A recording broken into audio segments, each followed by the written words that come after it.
राहुल गांधी जी जो अपनी विदेश यात्राओं में भारत के विरुद्ध विश्वमन करने के लिए विख्यात या यूं कहें कुख्यात हो चुके हैं, मलेशिया,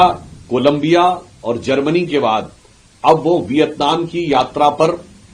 गए हैं। किसी न किसी भारत विरोधी व्यक्ति का मेहमान बनते हुए और भारत विरोधी बयान देते हुए देखने का निश्चित रूप से अवसर मिलेगा। विदेश में कौन से लोग हैं जो उनका बारंबार स्वागत करने के लिए और भारत के विरुद्ध हाहाकार मचाने के लिए निरंतर बुलाते रहते हैं।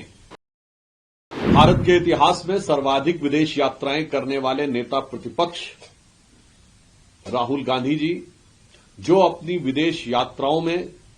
भारत के विरुद्ध विश्वमन करने के लिए विख्यात या यूं कहें कुख्यात हो चुके हैं। मीडिया में प्राप्त जानकारी के अनुसार मलेशिया, कोलंबिया और जर्मनी के बाद अब वो वियतनाम की यात्रा पर गए हैं। यद्यपि वास्तविकता क्या है वो तो जिस स्थान पर उनका आविर्भाव होगा या वो प्रकट होंगे तब समझ में आएगा कि वो विदेश में कहां पर गए हुए हैं। परंतु जैसा कि पूर्व में अनेक संदिग्ध भारत विरोधी व्यक्तियों और नेताओं के साथ उनकी भेंट और अनेक भारत विरोधी बयानों की तरह एक बार फिर देश को उनकी इस विदेश यात्रा में किसी न किसी भारत विरोधी व्यक्ति का मेहमान बनते हुए और भारत विरोधी बयान देते हुए देखने का निश्चित रूप से अवसर मिलेगा। मैं कांग्रेस पार्टी से पूछना चाहता हूं कि श्री राहुल गांधी जी जिनको कांग्रेस शासित किसी राज्य का कोई भी मुख्यमंत्री किसी विश्वविद्यालय, विद्यालय या किसी प्रबुद्ध सभा तक में बुलाना आवश्यक नहीं समझता है, उन्हें विदेश में कौन से लोग हैं जो उनका बारंबार स्वागत करने के लिए और भारत के विरुद्ध हाहाकार मचाने के लिए निरंतर बुलाते रहते हैं।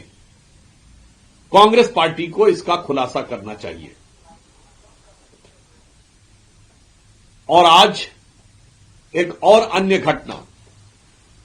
कांग्रेस पार्टी द्वारा आयोजित प्रेस कॉन्फ्रेंस में जैसे ही पत्रकारों ने बांग्लादेश में हिंदुओं के विरुद्ध हो रहे गंभीर अत्याचार का प्रश्न पूछा तो कांग्रेस के नेता श्री केसी वेणुगोपाल और श्री जयराम रमेश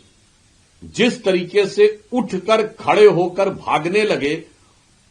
उसे देखकर ध्यान आता है कि ये वही पार्टी है जिसको गाजा के बारे में इतना ज्यादा अगाध स्नेह उमड़ पड़ता है कि जैसे डायरेक्ट करंट की तरह वो चिपक जाते हैं। दो करंट होते हैं, डीसी और एसी, डायरेक्ट करंट और अल्टरनेटिंग करंट। डीसी चिपका लेती है और एसी झटका देती है। तो जिन लोगों को गाजा की बात सुनकर डीसी करंट की तरह वो चिपक जाया करते थे माइक के ऊपर, वो बांग्लादेशी हिंदुओं के अत्याचार की बात सुनकर एसी करंट की झटके की तरह उछलकर अलग हो गए। मुझे लगता है ये कांग्रेस के मन के अंदर की छुपी हुई हिंदुओं के प्रति अपमान, तिरस्कार और वैमनस्य के भाव का एक बहुत दुखद प्रमाण है जो आज की प्रेस कॉन्फ्रेंस में